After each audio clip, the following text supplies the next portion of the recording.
Shalom, bracha à tous nos amis qui participent avec nous au shiur. J'ai pensé, avec l'aide d'Hachem, faire quelques cours concernant la tefila, la prière. Qu'est-ce que le mot tefila? D'où il sort ce mot tefila? La parole de Hachem, qu'il a mis en nous, elle a plusieurs buts. Le plus grand but, c'est l'étude de la Torah. Étudier la Torah avec la bouche, avec la sonorité, avec les 22 lettres de l'alphabet, pour étudier les 22 lettres de la Torah, c'est quelque chose de très important. Avec la bouche, on peut louer, exalter. La tefila n'est pas seulement une louange. La tefila, c'est plus profond que ça. Nous allons, avec l'aide de Hachem, d'abord expliquer comment nos matriarches, je ne parle pas des Maot Rachel, Léa, Sarah, Esther, Amalka, je ne parle pas d'elles. Je parle de nos mamans qui ne savaient pas lire. Et elles arrivaient à impressionner Dieu, si l'on peut dire ainsi, par quelques mots, et elles arrivaient à obtenir ce qu'elles voulaient. Alors ça veut dire quoi, en fait? C'est sûr et certain que le mot tefila est relié avec des sujets très profonds. Maintenant, ce qui m'interpelle, et c'est ce que je vais essayer de vous enseigner aujourd'hui, c'est que la tefila, d'après Rabbi Shimon Bar Yochai, c'est le champ de bataille. Rabbi Shimon Bar Yochai a dit dans le Zohar que tefila da krava ou milhama. J'explique. La tefila est une guerre, un champ de bataille. Contre qui? Contre les ennemis. Alors il y a bien sûr des ennemis physiques. La prière, elle aide aussi à affaiblir, ou des fois même à adoucir, et quand ce n'est pas le cas, anéantir l'ennemi. On trouve dans les proverbes, dans les psaumes, bien dans les prophéties d'Ésaïe, d'Ézéchiel, la prière pour gagner l'ennemi. Nous avons trouvé plusieurs anecdotes dans le Talmud quand la personne n'arrivait pas à obtenir ce qu'il avait, ce qu'il devait avoir, ce qu'il supposait recevoir, ben elle rentrait au Beth Amikdash pour prier. Donc cela veut dire que il nous faut rentrer dans des conditions pour permettre à Dieu de travailler pour nous. Et rentrer dans ces conditions, il nous faut les expliquer. En fait, Dieu est bon. Dieu est miséricorde. Dieu est tout puissant. Et il est le plan divin. On ne pourra pas changer quoi que l'on fasse. On ne pourra pas changer la planification internationale, universelle du monde, à part ce que Dieu il veut faire. Cependant, on ne pourra pas changer aussi nos vies et on ne pourra pas changer nos proches. Ni la femme peut changer son mari par des paroles, ni le mari peut la changer par la force. Il faille que la piété s'immisce dans le couple, dans la communauté. C'est l'exemple de comportement de soi qui permet l'éducation des enfants, qui permet la réussite dans tout. Cette réussite dépend de la réserve que l'on donne à Hachem Yitbarach. Est-ce que tu remets tous tes soucis, toutes les charges et tes contraintes, tes inquiétudes, tu les remets à Hachem? Le roi Shlomo, dans les Proverbes, a dit quelque chose, et je voudrais, avec vous, faire la connexion avec la prière. La prière, cela veut dire supplier. Et Shlomo HaMelech a dit dans les Proverbes, Betah Bashem Va'aseh Tov. Cela veut dire, aie confiance en Hachem, le Tout-Puissant, et fais du bien.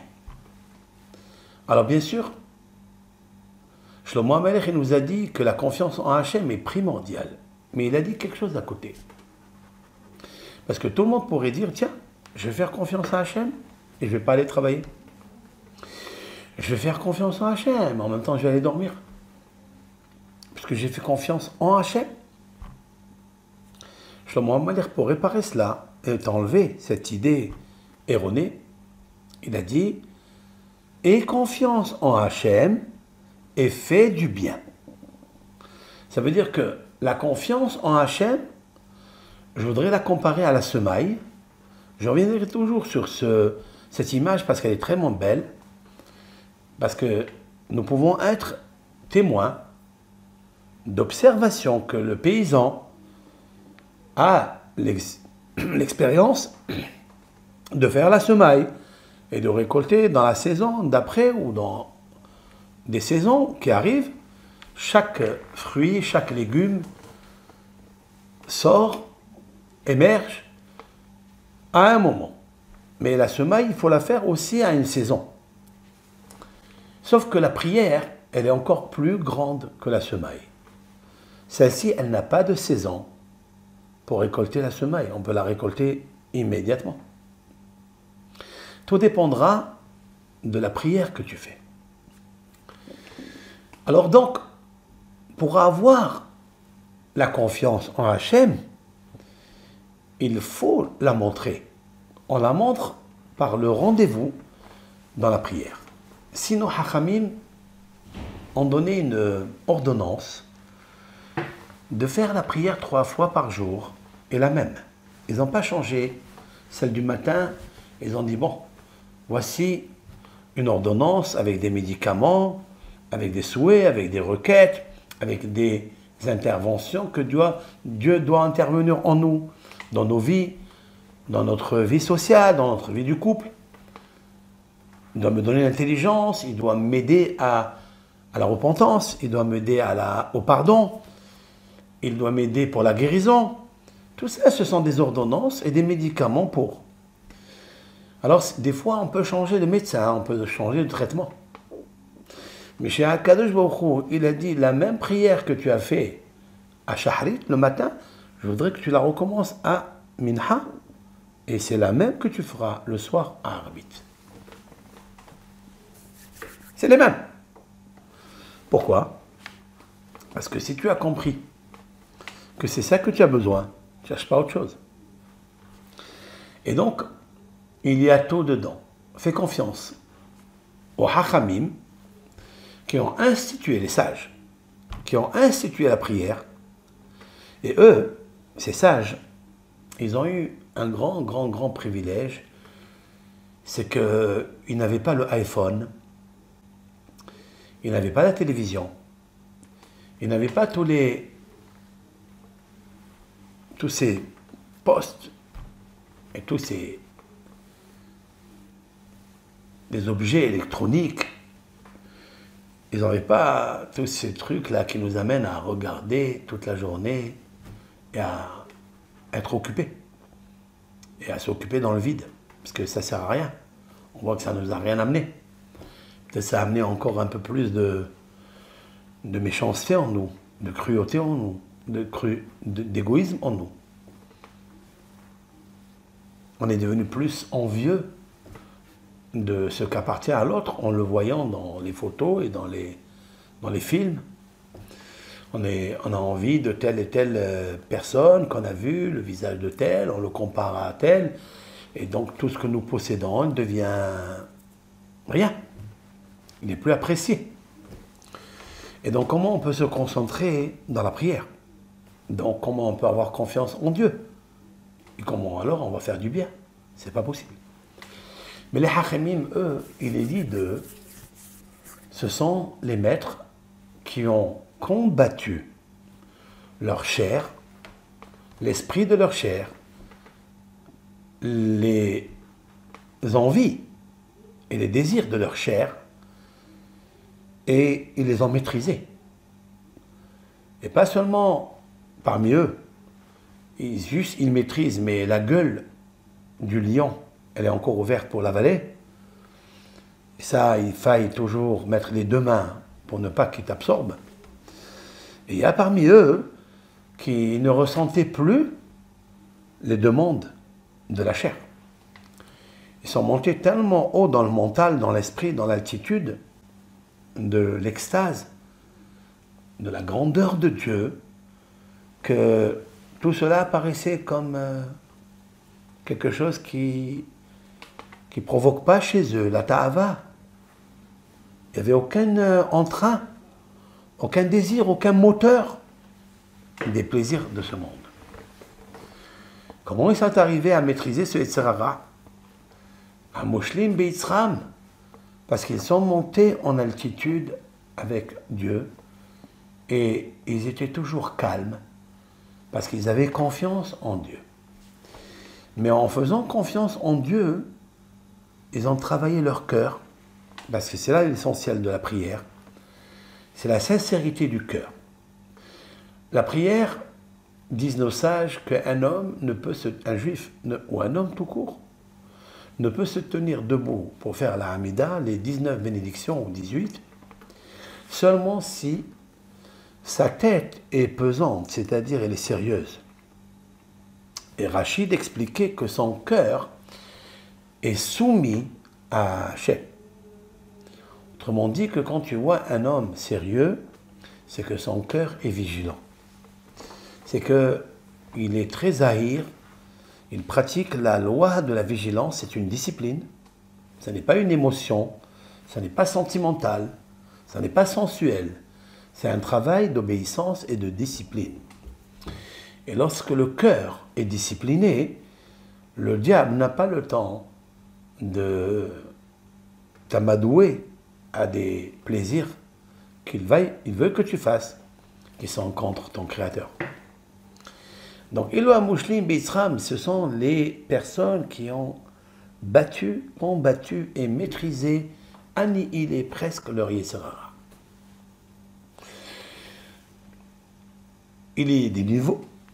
Nos sages disent qu'Abraham, Isaac et Yaakov, ils ont énoncé plusieurs personnalités de notre Torah, de notre judaïsme, nos patriarches, parmi eux, que leur Yetzer Hara est mort. C'est-à-dire, en fait, ils ont fait vivre l'esprit en tuant et en faisant mourir la chair.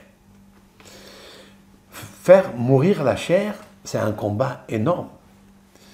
Mais pour faire réveiller et éduquer l'esprit à vivre, il faut lui donner une altitude. Et l'altitude, on l'acquiert par l'attitude que l'on a pendant la prière. En fait, c'est quoi la prière? Ça n'est pas seulement une requête. La prière, la tefila, est une guerre. C'est une bataille. Et les mots qui sortent de la prière, c'est comme des flèches qui vont très très haut. Pour expliquer tout ça, je voudrais amener ce que dit le Rav Shlomo Wolbe. C'est un grand hacham dans le Moussar, dans l'éducation des enfants. Il a écrit dans son livre, et cela, je l'ai vu dans le livre de Tal Oroth, de mon ami, que Dieu repose son âme, Rav Issachar Dov Ruvin. Son père a écrit un livre qui s'appelle Sioné Derer. Ce sont les sillons du chemin, la feuille de route. Sur la prière, sur le Moussar, il a écrit beaucoup de choses. Parmi, il a extrait ce que lui a dit un des grands maîtres de la génération. Il dit comme ça: lorsqu'un homme voit, parce que la difficulté c'est quoi? C'est qu'on prie, on prie, on prie, on voit qu'elle ne fait pas d'effet. Il faut savoir que Dieu est émet, Dieu est vérité. Donc, on ne peut pas se mettre à dire à Dieu, envoie-moi ça, donne-moi la sagesse, alors que tu ne penses pas à ce que tu dis. Et ton cœur n'est pas soumis vraiment à demander à Dieu la vérité, l'intelligence, la teshuva. On dit, Hachem, ramène-nous à la teshuva shelema. Oui, c'est vrai, on le dit ça. Mais on dit avant, Dieu, ramène-nous à l'étude de la Torah. Alors, on veut prendre une partie et l'autre partie, on ne veut pas la prendre. Et là, la Torah, elle est shelema, elle est complète, alors la teshuva, elle est shelema. On ne peut pas dire, Hachem, envoie-moi la refoua, mais à moitié. C'est-à-dire la guérison, envoie-la-moi à moitié. Ça n'existe pas, une chose pareille. On dit refoua, shelema.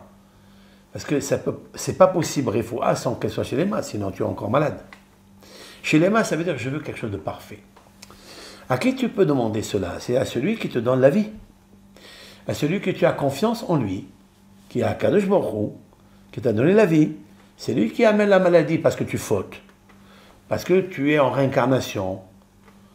Et tu supposes que si Dieu il t'a amené une chose pareille, c'est que il veut en même temps te réveiller, en même temps te guérir de quelque chose. Est-ce que tu es assez sage? Pour cela, tu demandes la permission à Hachem, donne-moi l'intelligence. Donne-moi la sagesse. Donne-moi la sagesse que je puisse te connaître dans ta perfection. Autrement dit que, dans d'autres mots, cela veut dire que j'ai confiance en toi, que ce que tu m'apportes, je ne dois pas m'insurger, je ne dois pas mal réagir et avoir une mauvaise attitude. Je te fais confiance pour le moment que je ne comprends pas. Peut-être un jour que je comprendrai. Combien des fois il nous arrive de demander des choses et elles n'arrivent pas. Et plus tard, on reçoit ces choses-là et on remercie Dieu de ne les avoir reçues dans le passé, au moment où il était immature, où il n'était pas en condition parce qu'il pouvait les gaspiller. Et ça arrive à tous nos jeunes, ça nous est arrivé à nous. Et jusqu'à présent, on dépense beaucoup d'heures, on gaspille beaucoup de moments où on fait de rien. Et après, un jour, on se réveille et dit, dommage que je n'étais pas comme maintenant, hier et avant-hier. Et donc, on a besoin de faire confiance en Hachem dans tous les domaines. C'est la raison pour laquelle nos sages, dans la prière, ils ont institué 19 bénédictions, 18 bénédictions, on les appelle, mais il y a 19, parce que dans ces 19, il y a tout ce que tu demandes et tout ce que tu as besoin. C'est le traitement que le docteur Hachem, par les sages, il t'en prescrit. Voilà ce que Hachem, il veut de toi. Voilà ce que tu dois lui demander. Ne cherche pas à arbitre ce que tu vas demander. Notre problème à nous, c'est qu'on demande toujours des choses que nous avons déjà. Mais jamais on demande la sagesse, parce que celle-là, on ne l'a pas. On ne demande jamais la refoua chez les mains, parce que celle-là, on ne l'a pas. Parce qu'on ne peut pas l'avoir. Qu'est-ce qu'on demande la parnassa? Mais des fois, peut-être tu as la parnassa. Et tu demandes à Hachem la parnassa. Mais pourquoi faire? Tu l'as. Est-ce que tu demandes la parnassa pour être aussi une bénédiction pour les autres? Est-ce que le matin, quand tu te lèves, tu fais shaharit, tu dis à Hachem, en fait, j'ai une bonne affaire, elle est juteuse, elle est prospère. Ouais, elle est prospère, j'ai ce qu'il faut, Baruch Hachem. Est-ce que je lui demande à Hachem, fais en sorte que cette parnassa que j'ai, je l'utilise pour les autres? Est-ce que je peux t'aider, Hachem, à collaborer avec toi? Parce qu'en fait, on est des associés avec Hachem. Nous sommes des vrais associés à lui. Est-ce que je fais Va'asetov? Moi, j'ai confiance à Hachem. Je me lève tous les matins, je prie ma tefila, j'ai la émounat Hachem, j'ai le bitachon Hachem. Mais ça ne suffit pas, ça. Shlomo HaMelech, il vient te dire, non, attends. Betach B'Hashem, Va'asetov. Shechon Eretz Ora'e Emuna. C'est la suite du verset. Shechon Eretz, ça veut dire habite la terre et propage la foi. Voilà quelqu'un qui a confiance en Hachem lorsqu'il fait le bien, lorsqu'il habite la terre, ça veut dire il ne vit pas avec Dieu dans le ciel, il habite avec les hommes que Dieu a créés et qu'il doit propager la Emouna pour montrer que Dieu il existe. Il y a des gens qui ont besoin de savoir. Parce que si la personne, et toute personne, n'a pas étudié la Torah, ou n'a pas étudié sa religion, qu'il soit chrétien ou musulman, s'il n'a pas étudié convenablement, il ne peut pas prêcher la foi, puisqu'il n'a pas étudié. Si quelqu'un, il est coléreux, et il ne va pas étudier des textes, des versets, de la parole de Hachem, du roi Salomon, ou bien il y a des livres de Moussar, le Messilat Yesharim ou le Ochot Tzadikim, nous avons beaucoup de Sfarim, des livres qui parlent de calmer, comment calmer la colère. Alors, si juste tu penses que je voudrais, oui, je vais essayer de calmer la colère, parce qu'elle m'apporte beaucoup de mauvaises choses, mes amis s'éloignent de moi, ma famille s'éloigne de moi, mon épouse s'éloigne de moi, ma femme s'éloigne de moi parce que je suis coléreux. Ça ne suffit pas de reconnaître que tu as eu un malaise avec tout le monde et de dire « Ah, j'ai le remords, je ne suis pas bien ». Mais ça ne suffira pas. La pensée seulement ne peut pas changer, transformer, te régénérer et devenir calme. Mais si tu vas étudier les paroles de Hachem, ça t'apaise. Prenez un quart d'heure juste pour lire un livre qui parle de la colère et vous verrez que ça vous calme. Pourquoi? Parce que dans les mots de la parole, il y a des choses extraordinaires. Il faille dire des mots, il faut les sortir. La tefila est une arme. Maintenant, on va parler de cette arme-là. La prière est une arme, mais il nous faut s'habituer quand on voit qu'on n'a pas réussi et on n'arrive pas à se concentrer. Et là, je voudrais proposer la concentration dans les mots de la prière. On n'arrive pas. Alors, comment il faut faire? Il faut commencer à réfléchir dans les mots de la tefila et d'essayer de déchiffrer leur explication. C'est-à-dire le sens simple des mots. La majorité des personnes qui prient et qui ne sortent pas de la synagogue ou de là où ils prient, embaumés par la prière, parfumés par la prière, joviales et enthousiastes par la prière, ce sont des personnes qui ne comprennent pas ce qu'ils disent. C'est sûr et certain. Parce que si vous prenez un mot et vous le traduisez en votre langue maternelle, anglais, français, espagnol, charabia, si vous l'expliquez et il vous rentre dans votre cœur, vous avez goûté quelque chose. Et quand vous goûtez quelque chose, vous avez envie encore de continuer à le goûter. Et les mots de la prière sont tellement riches, ils contiennent tellement de médicaments, tellement de biens qu'on peut recevoir de ces mots, qu'il nous faut nous attarder à les comprendre. Les nasot la amod al pirushan, c'est-à-dire il faut toujours essayer à comprendre leur sens simple, jusqu'à ce que, en ayant fait exprès de comprendre le mot, et bien là, tu commenceras à être concentré. C'est comme quelqu'un qui mange un bon sandwich, il est concentré à le manger. Pourquoi? Parce qu'il a senti le goût qui lui rend tout son palais agréable. Sa gorge, il avale, il absorbe. Eh bien, il sent quelque chose. Et la prière, c'est une nourriture. Donc pareil, il nous faut faire cela. Et c'est ça en fait. Au début, quand j'ai commencé la prière, j'étais toujours mis de balbel. Il y a ce qu'on appelle un trouble. On confond les mots. Surtout, ce sont des mots très riches. Chaque mot de la prière, il est pris. Un mot parmi les 24 livres de la Bible. Chaque mot. Donc, il faut connaître la Bible. Il faut connaître le Tanakh. Et comment on va connaître? On n'a pas appris. Et c'est ça la différence, en fait, des générations précédentes. Les générations précédentes, nos mamans, elles se mettaient devant la mezouza, elles ne savaient pas lire. La plupart ne savaient pas lire, l'hébreu, plus ou moins. Elles parlaient en arabe. Mais elles parlaient avec Dieu. Elles étaient sincères et honnêtes dans ce qu'elles disaient. Ça suffit pour ça. La prière n'a pas besoin d'être des autoroutes de mots. Celui qui ne peut pas faire toute la prière parce qu'il ne comprend pas, aujourd'hui, commence un petit peu. Commence un peu. Demain un peu. Après-demain un peu.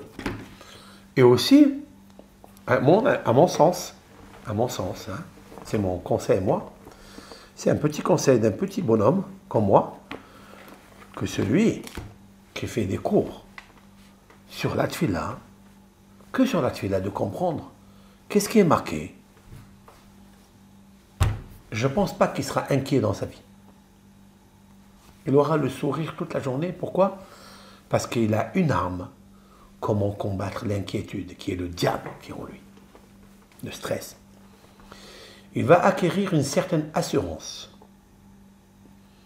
de combattre et d'avancer, et d'avancer, et d'avancer tous les jours. Parce qu'il a une arme. Toute la problématique de l'homme, c'est qu'il pense qu'il est très faible et que son mauvais penchant, il est plus grand que lui, plus fort que lui, plus vieux que lui, plus imbécile que lui aussi. C'est qu'en fait, on n'a pas d'assurance.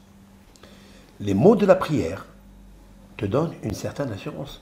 De la même façon, quand quelqu'un il a faim ou il a soif, après avoir consommé une baguette avec du fromage, il se sent restauré, il se sent armé. Il peut affronter la journée. La même chose. Un homme, sans comprendre les mots de la prière. Donc, il nous faut investir du temps, et c'est normal. Si quelqu'un, il sait que le sport lui amène une certaine énergie, une synergie dans la journée, et il est bien mentalement, il travaille bien, il arrive à bien gagner son argent, ça parle à ça. Parce qu'il profite de ça. Il fait des exercices, ses muscles deviennent forts, il peut voyager, il peut avoir l'assurance. La même chose pour la prière. Et un homme, il doit faire des exercices tous les jours pour comprendre c'est quoi ce mot, c'est quoi ce mot, et s'investir. S'investir de ça. Payer même un professeur qui lui enseigne. Je veux comprendre la tfila. Comprendre au moins les mots. Regardez, des fois, il nous arrive d'être sincères et de dire quelques mots que nous avons inventés, nous, qui sont nos propres mots. Nous sommes l'auteur de ces phrases. Elles nous font plus d'effet que ce qui est marqué dans les livres. C'est incroyable. Pourquoi? Parce que je sais ce que je dis. Je comprends ce que je dis. Et je sais à qui je parle. Eh bien, parle toujours comme ça. Fais-le comme ça tout le temps. Pourquoi ça s'arrête? Alors, tu vas me demander si c'est ainsi. Alors, pourquoi nos sages, ils ont institué la prière pour tout le monde? La réponse est, c'est que dans la prière, tu répéteras la même, et la même, et la même. Il y a pas seulement tes besoins à toi. Il y a quelque chose de plus haut que ça. La prière n'est pas seulement d'obtenir ma requête, ma demande, ce que je veux de Hachem. Ça, tu peux l'obtenir sans la prière de la Hamida, sans le livre de Tfila. Tu peux l'obtenir devant Hachem, devant une mezouza. Tu vas au Hechal, tu ouvres les Sefer Torah, tu pries, mais en cas d'Eliba, avec ton cœur aux profondeur de ton âme, profondeur de ton âme, profondeur de ton âme, profondeur de ton âme. Je fais exprès de le répéter. Et tu auras tout ce qu'il faut. Mais ça ne suffit pas, ça. Parce que tu vas avoir tout ce que tu veux. Et alors? Ça, c'est pour toi, ça. Mais pour avoir quelque chose pour toi, hein, Dieu il te l'a déjà réservé. Parce que Dieu, s'il t'a donné la vie individuelle à toi, avec ton visage, avec ta spécificité, avec ton caractère, avec ta nature, il t'a déjà réservé la nourriture pour ça. T'inquiète pas. Donc, qu'est-ce que tu veux en fait? La prière que nos sages ont instituée est une arme. Et je vais vous le dévoiler tout cela. Seulement, tu auras une seule chose à faire. Il faut savoir qu'aujourd'hui, nous manquons de cet enthousiasme dans la prière. On est tous pressés, soit qu'on accompagne les enfants à l'école, et après on va vite travailler parce qu'on est sous le joug d'un travail, d'un patron, etc. Et donc, la parnassa, on a besoin, on dépend de l'un, il nous faut accomplir notre devoir, notre contrat. Alors, ça sera très difficile de se consacrer, allez, j'ai à dire 3/4 d'heure par jour pour prier convenablement devant Dieu. Et il est que lui devant toi. On voit comment on bouge pendant la prière. On voit combien on saute les psaumes. Il nous est très difficile de commencer la prière par le début et la finir par la fin. Nous sautons des psaumes pour aller là, pour aller là, pour aller là. Nous essayons de trouver la halakha qui nous permettrait ça, etc. Il est des cas que c'est permis, c'est pas interdit. Mais on ne ressort pas restauré. On n'est pas rafraîchi, renouvelé. Tous les jours, Dieu y renouvelle le monde. Et dans ce renouvellement, dans cette matrice de renaissance, tu peux rentrer dedans et renaître. Et rentrer dans le placenta et de se nourrir. Pourquoi tu ne le fais pas? Parce qu'on est pressé. On est pressé, on est empressé, on presse les autres. Et après, on est pressé, essoré. Ça veut dire on est accablé. Il dit, mais en fait, qu'est-ce que j'ai fait toute la journée? Ce que Dieu, il veut, c'est qu'en fait, tu le reconnaisses autant que celui qui s'occupe de tous tes besoins. Et mieux que toi. N'essaie pas de t'immiscer dans le programme divin pour essayer de l'aider et de lui dire, en fait, moi j'ai besoin de ça, essaie d'intervenir, essaie d'être souple avec moi. C'est une gaffe et une grande erreur. Parce que Dieu, il sait mieux que toi ce que tu veux pour toi. Et au moment où tu auras besoin, pas ce que tu veux maintenant, ce que tu auras besoin. Ce que lui, il veut de toi, c'est une seule chose. C'est de savoir qu'il est là, qu'il est ton père, qu'il est ton tuteur. Et alors, Betah B'Hashem, et confiance en Hachem. Ça, première chose. Deuxième, Va'aseh Tov. Mais il faut que tu fasses le bien. En attendant, tu ne peux pas, comme un paysan, il fait la semaille, il va attendre la semaille, il va attendre la moisson, il va rester devant la pousse. Quand est-ce que ça va pousser? Ça met des saisons, ça. Tu fais quoi alors? Va'aseh Tov, va faire du bien. Shron Eretz, va voir s'il y a quelqu'un d'autre qui a besoin de toi. Or'e Emuna, sois le berger qui propage, qui fait paître, qui fait brouter aux agneaux la Emuna. Il y a beaucoup de gens qui sont agneaux, entre guillemets, ignorants, qui n'ont pas les kélim, n'ont pas les outils, n'ont pas les armes. Comment combattre le Yetzer Hara qui est en eux? Parce qu'ils ne sont pas encore sortis de lui. Il les menotte. À quoi ça ressemble? J'apporterai cette image merveilleuse, cette parabole de Rabbi Moshe Chaim Lotsato, le Ramchal, qui est nommé et qui a dit dans son livre lumineux, Le sentier de la rectitude. Ça ressemble à quoi nous, qui sommes encore sous le joug de notre force négative, de notre chair, puisque tout ce qu'elle demande, c'est très cher à nos yeux. Et comment surenchérir tout ça? Alors il dit, ça ressemble à Gan Amevucha. Gan, c'est en fait le labyrinthe. Voilà. C'est un jardin qui est un labyrinthe. Il y a des sentiers qui amènent à un château. Mais tous les sentiers, en fait, 99,99 des sentiers n'ont pas d'issue au château. Il n'y a qu'un seul.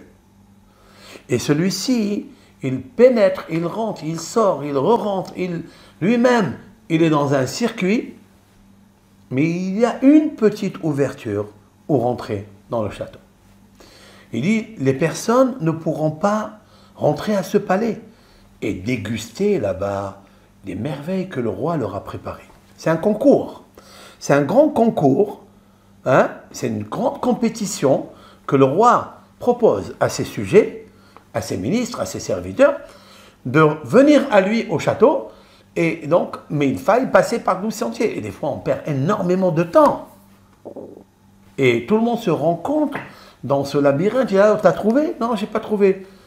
C'est comme, à quoi ça ressemble à ce qu'a dit le Rav Israël Salanter, qui est rapporté dans le livre de Madrigat à Adam, de notre maître Rabbi Yosef Horowitz, de Novardok, le maître, le doyen de Novardok. C'est une ville. Il dit, ça ressemble à, nous sommes dans une jungle, dans une forêt, et puis il fait nuit, et on voit rien. Et puis d'un coup je vois un homme, et je m'accroche à ses épaules, et je marche. Et je tourne, et je lui dis alors, tu connais la route ou pas? Et finalement, je m'aperçois qu'une heure après, que cet homme-là qui tourne, c'est un aveugle, c'est un clairvoyant, c'est quelqu'un qui ne voit pas. Et il est en train, lui aussi, il est en train de chercher l'ouverture, la liberté, mais il ne trouve pas. Nous sommes tous des aveugles qui tenons les épaules des autres aveugles, parce qu'il n'y a pas de dirigeant, il n'y a pas de chef, il n'y a pas ce qu'on appelle Aïné Haïda. Nos sages s'appellent les yeux de la communauté. Il nous faut des yeux. Ça veut dire que sans ça, nous sommes tous des aveugles. Eh bien, nous sommes tous des aveugles par rapport à la force du Satan qui ferme nos yeux, malheureusement. Et quand on ferme les yeux, on ne peut pas regarder, on ne peut pas voir, on ne peut pas savoir où nous sommes. Alors, qui est-ce qui peut nous donner le conseil pour sortir de là? Qui peut nous donner le conseil pour arriver à ce château? Dit le Ramchal, celui qui se trouve dans le château, celui qui a déjà fait l'expérience, tous les exercices jusqu'à qu'il a réussi. Il en a passé du temps, il a essayé tout le temps. Ce maître-là, il est au-dessus du château, il te dit, passe par là, par là, par là, par là, par là, par là, par là, hop, et tu arrives. Mais il faut passer, il faut marcher. Tu ne peux pas sauter de là où tu es, et tu peux sauter sur le toit où il est le rave, où il est le dirigeant. Jamais. Il faut que tu marches. Marche. Fatigue-toi un peu. Là, là, là. Seulement, tu as gagné énormément. C'est qu'il t'a évité tous les chemins tortueux à ne pas prendre. C'est déjà intéressant, non? C'est intéressant, bien sûr. Alors, si c'est comme ça, hein, alors, ceux qui sont sortis de leur Yetzirara, le labyrinthe, il est en fait chez nous. Et nous trouvons beaucoup de conseils de l'un, de l'autre, mais tous les conseils sont aveugles. C'est-à-dire qu'ils n'apportent pas de lumière à la personne qui les demande. La prière et ce sont les sages qui sont au-dessus du château qui nous disent « Prends cette route, prends celle-là, prends celle-là ». En effet, oui, tu peux demander à Dieu une requête personnelle, que tu peux toi-même inventer les mots, toi-même combiner les phrases et restaurer une lettre à Dieu. Elle est très belle cette lettre, mais tu n'auras pas toutes les armes qu'il faut pour sortir du labyrinthe, de ce monde, c'est-à-dire pour savoir en fait pourquoi tu es venu dans ce monde.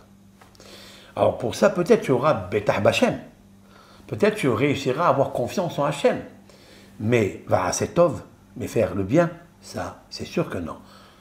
Orae Emouna, de faire paître la foi aux autres, ça tu n'auras pas, parce qu'il te faut des armes pour ça.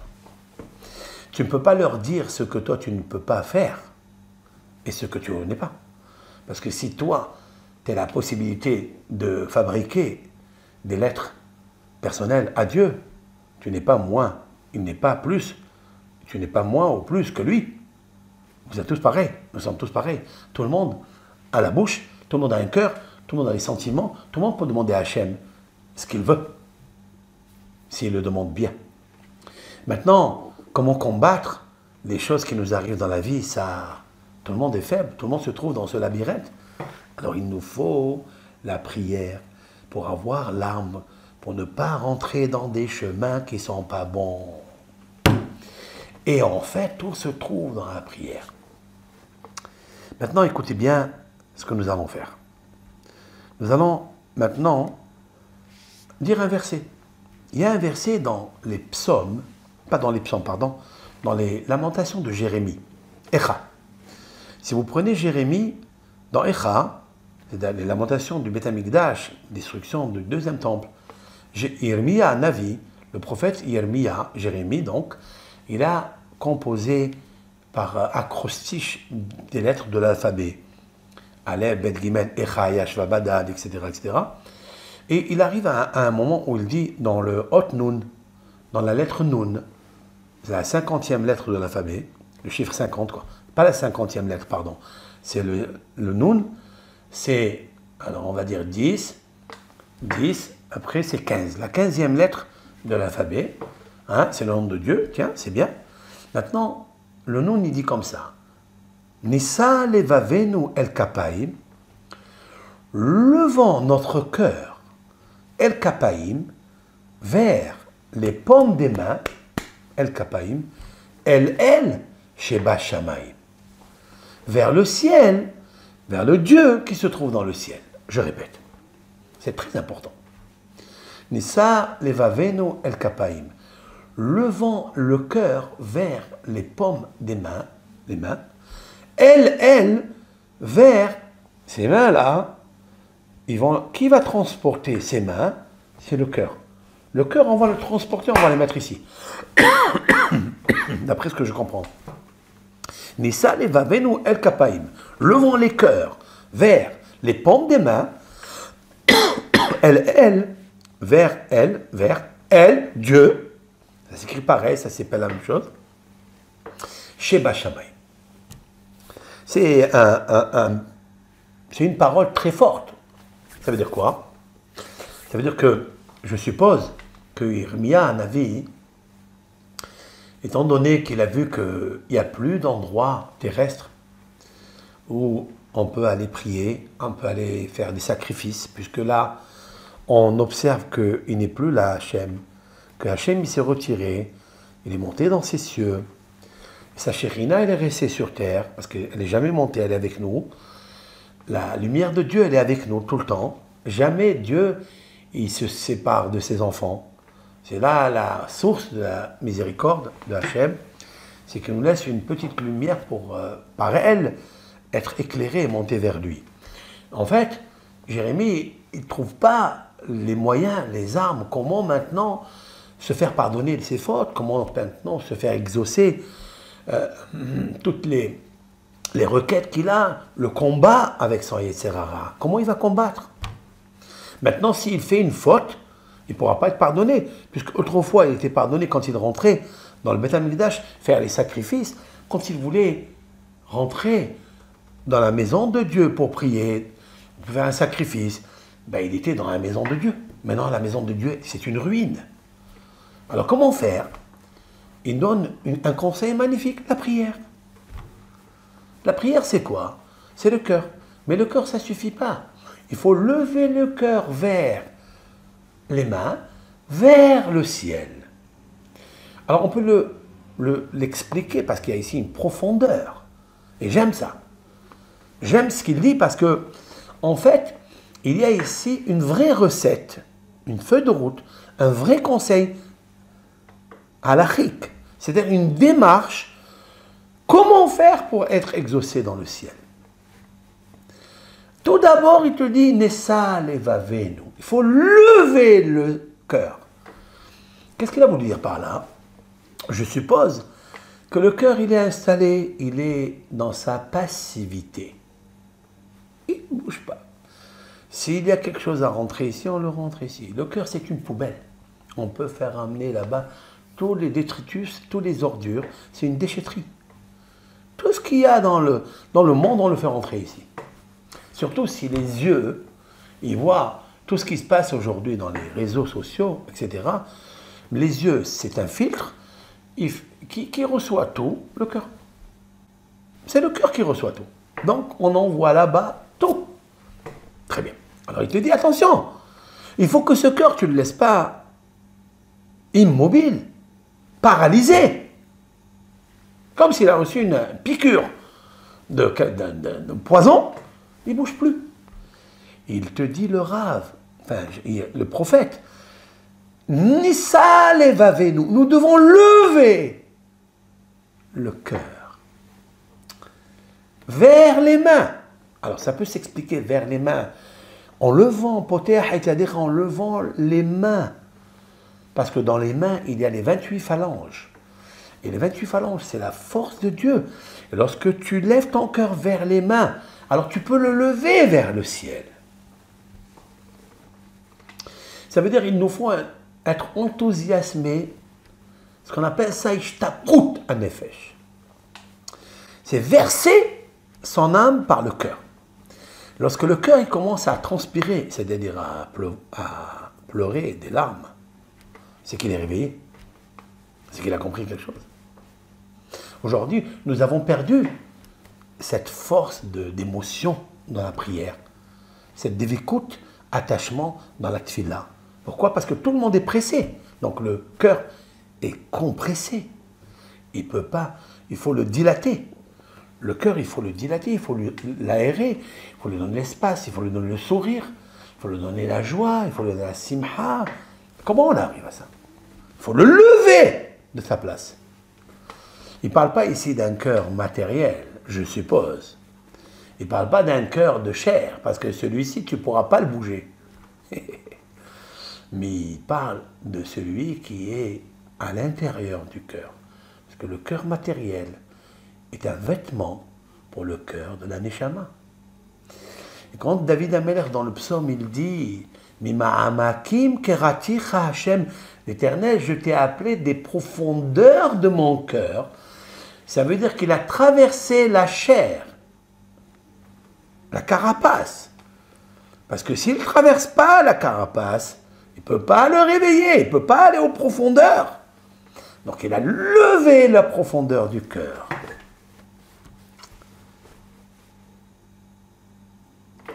Maintenant, on peut expliquer aussi que les mains, c'est le travail.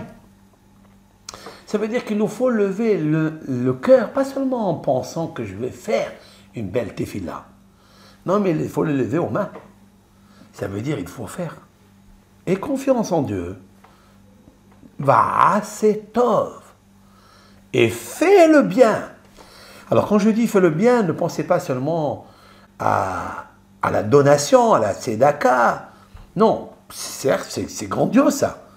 Mais faire le bien, ça veut dire, c'est parler à quelqu'un et l'aider. Cherchez quelqu'un que vous connaissez qui est dans la misère matérielle, ou pour forte raison, a fortiori, dans la misère spirituelle, parce que nos sages disent que la vraie misère, c'est celui qui n'a pas la connaissance, celui qui est ignorant. Et donc, il nous faut aider cette personne-là.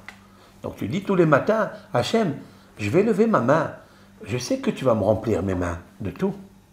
Tu vas rassasier mes mains. Tu vas me donner tout dans le frigidaire, qui ne me manque pas à moi. Mais peut-être qu'il y a ici, parmi ma communauté, quelqu'un que dans son frigidaire, il lui manque tout. Il n'a rien.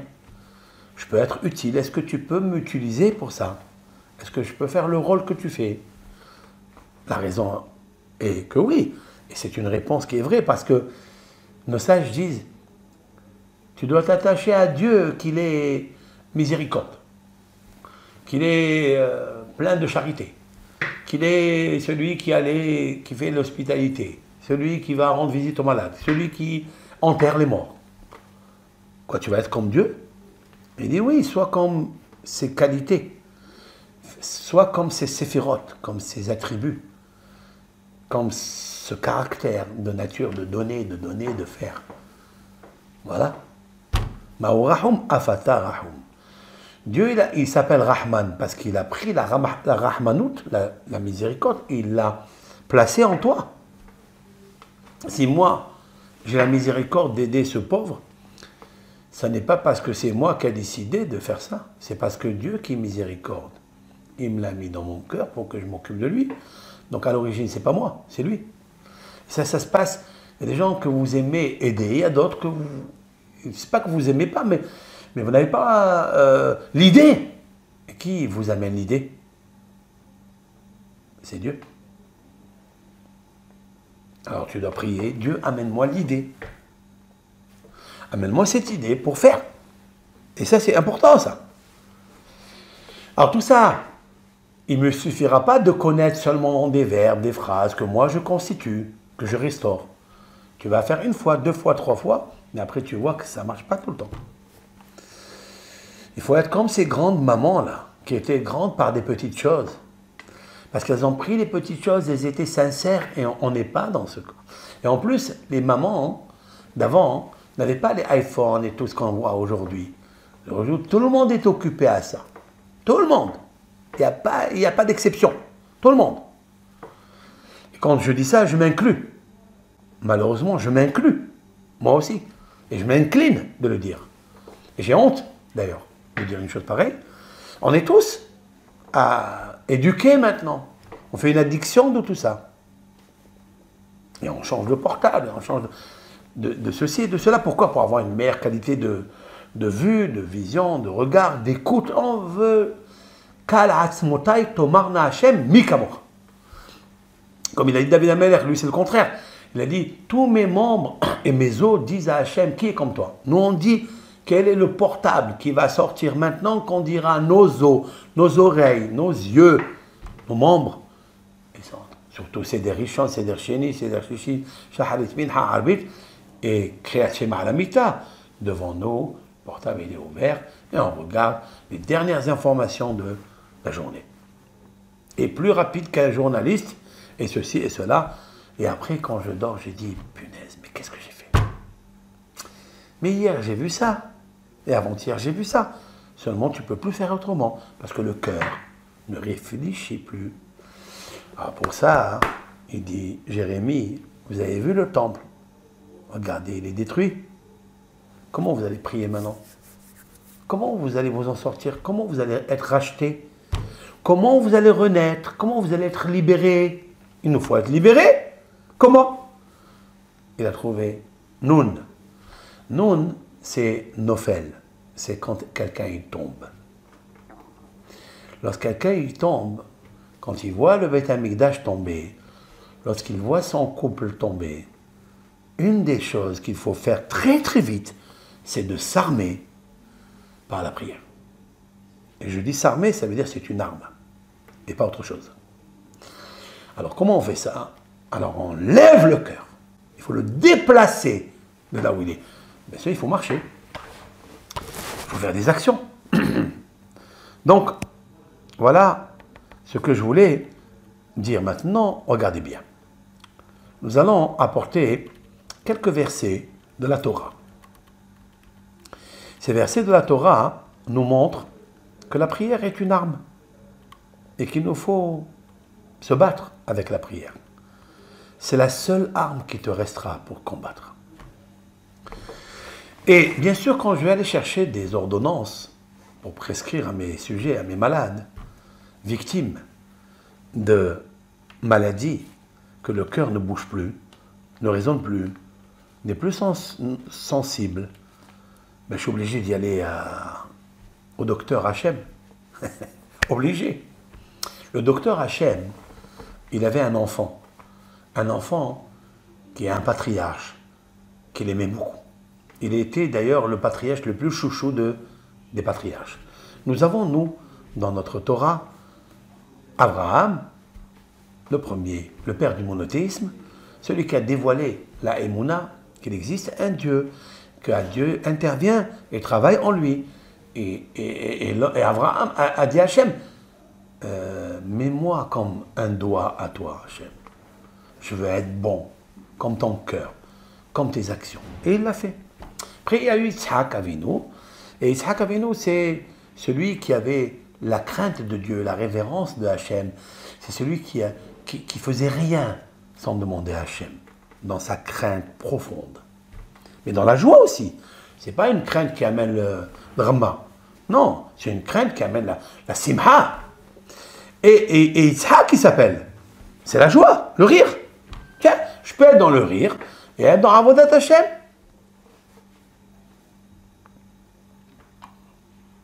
Il est marqué un verset. Ivdu et Hashem besimha vegilu bir'ada. Je traduis. David Amelech a dit, servez Dieu. Soyez les serviteurs de Dieu par la joie, avec la joie. Vegilu bir'ada. Et pratiquez l'allégresse bir'ada en tremblant. Tiens, c'est bizarre ça. Si c'est avec la tremblote, c'est pas l'allégresse. L'allégresse, c'est être libre, tout ça. Non, non, non. L'allégresse qui est la liberté n'est pas un service divin. Lorsque l'allégresse et la joie s'accompagnent de Re'ada, Re'ada ça veut dire c'est quelqu'un qui a l'âme émotionnelle de Dieu. Alors là, c'est la joie. Alors il est serviteur de Dieu. Nous avons eu un serviteur extraordinaire, c'est le troisième patriarche. Je vais lire un verset dans Bereshit. Notre Torah est ouverte. C'est une grande clinique, très grande clinique qui est ouverte. Depuis la création du monde jusqu'à la fin du monde, elle est ouverte.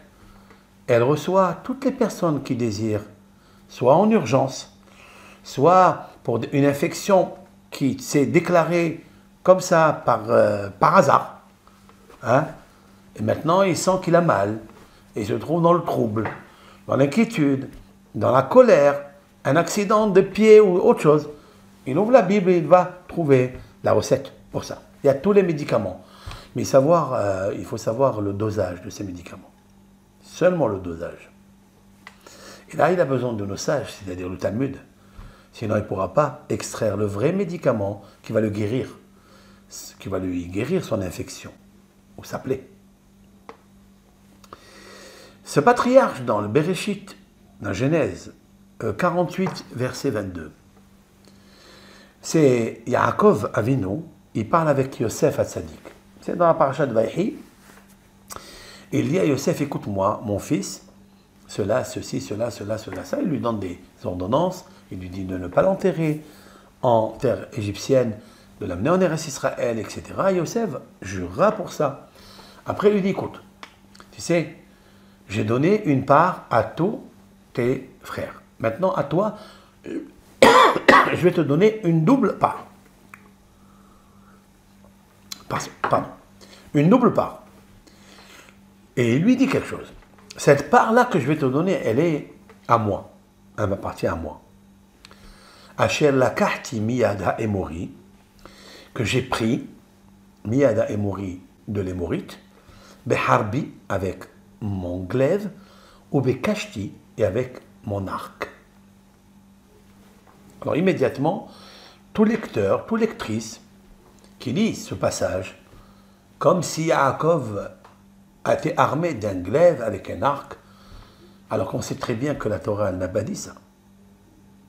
La Torah, à la naissance, quand il grandit, Yaakov, c'est marqué « Yaakov ishtam yoshev ohalim ».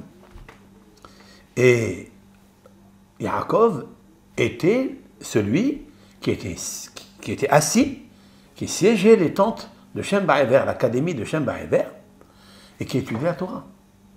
Celui qui est supposé porter des armes, c'est son frère. C'est qui? Esav.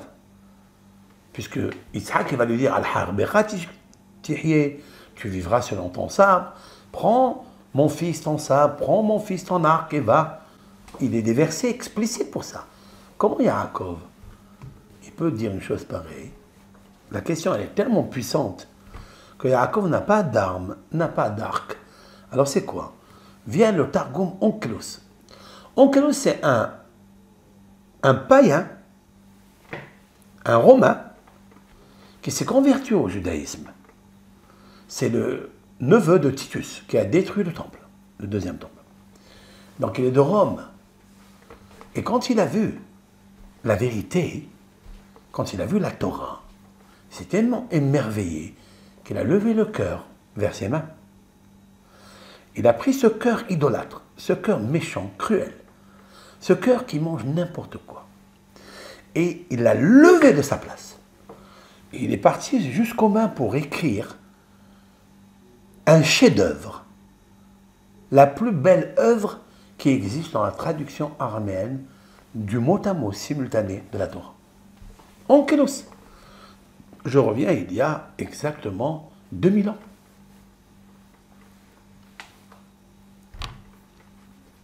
Presque 2000 ans.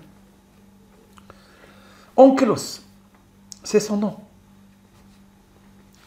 Lui, quand il a lu ce passage, connaissant bien la Torah, parce qu'avant d'expliquer certains versets, il faut connaître toute la Torah entière par cœur. Donc, il va être confronté, j'imagine, je suppose, c'est mon explication. Mais elle est tellement vraie que vous allez la comprendre, vous allez admettre cela. Quoi? Que je viens de dire que Yaakov n'est pas celui qui porte des armes. Alors comment ici il dit, oui, j'ai pris cette part du Hémorite, je lui ai enlevé, et je te la donne à toi. Et avec quoi j'ai fait ça? Avec mon arc et avec mon glaive. Vient le Rav, il explique Harbi. Il explique dans les mots, il dit non, Harbi, le glaive, Zo Tefila. C'est la prière. Kashti, mon arc, Zo Bakasha. C'est la requête. Il y a une grande différence entre la prière et la requête. Donc, la prière, il la compare à un arbre, c'est-à-dire un glaive, qu'on tient dans la main, je suppose. Et l'arc, c'est pour lancer très haut et très loin. Sauf qu'il faut être très vigilant de ne pas rater sa cible. Il est plus facile à l'homme, au guerrier, de tuer avec son sabre, quand il est fort, que de tuer avec son arc. Parce que c'est trop loin, c'est pas évident d'atteindre la cible. Voici ce que dit le Targum Onkelos à notre sujet. J'ai appris de là, et je m'arrête, je continuerai pas à pas, doucement, pour donner plusieurs explications. Avec l'aide de Hachem, ce cours-là, je pense qu'il va faire beaucoup de bien à tout le monde. Et je tiens à lui dire en préambule que ce cours est dédié à ma maman, qui s'appelle Estreya Bat Mesodi. Je voudrais, avec l'aide de Hachem, je lui demande de m'aider à écrire un livre de la prière en son nom. Parce que les mamans, c'est la prière. Et donc, pour lui faire kavod dans Gan Eden, là où elle est, qu'elle m'écoute, et que ça l'a fait avancer dans les niveaux de la senteur des parfums de l'âme, des fleurs du Gan Eden, eh bien, c'est bien de parler de la prière. Et je pense que ce livre-là fera du bien. D'abord pour moi, le lecteur, et j'essaierai d'apporter dans ce Sefer, donc dans mes cours que je suis en train de vous donner, toutes les meilleures recettes pour vous aider, m'aider à transformer le cœur, à s'enthousiasmer, à se parfumer, à s'embaumer pour prendre le temps nécessaire, vital, mais alors je dirais vital, de faire exprès de prendre ce temps et de se bonifier grâce à la prière. Parce que on ne trouvera pas mieux que cette arme, cet arc, qu'on jettera très haut, très loin, notre prière, pour qu'elle arrive à la cible. Et de tenir entre nos mains la tfila, qui n'est pas seulement des sentiments, comme je viens de prouver, c'est une arme qui s'appelle Herev. C'est un glaive. Maintenant, le glaive, j'ai besoin pourquoi? Et l'arc, il correspond à quoi? Fin de citation. À la semaine prochaine, avec le Hachem. Bonne réception et Shabbat Tov ou Mevorach pour ce Shabbat Parashat Yitro, la Parashat des 10 commandements. Kol Tov.